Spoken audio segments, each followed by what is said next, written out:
Well, good evening to you, Rick. Good evening to you, Vicki. That's what the prosecutor at least wants to see happen, but we know at least one of the attorneys doesn't.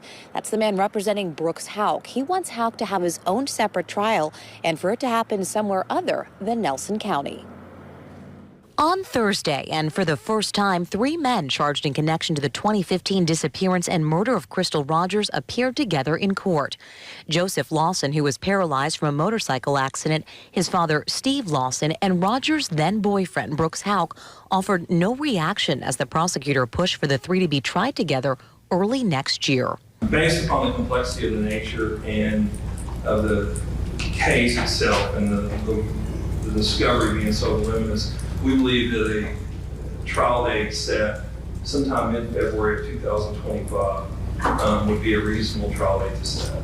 Shane Young says what's left of the thousands of pages of discovery from local, state, and federal authorities will be turned over to the suspect's lawyers next month. In the meantime, Houck's attorney plans to file motions for his client to be tried separately and not in Nelson County. The lawyer for Joseph Lawson argued for his client's bond to be reduced from $500,000 to $50,000 unsecured, saying treatment for substance abuse was a priority.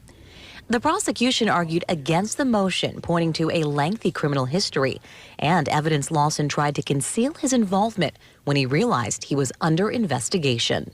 He called around or texted around to associates or friends of his to cover for him, to give him an alibi that night of July the 3rd when she's missing. The attorney for Steve Lawson says it was Joseph Lawson that got his father involved, calling him for a ride after dumping Rogers' car by the side of the Bluegrass Parkway. The two, who saw each other for the first time since their arrests, said nothing to each other Thursday.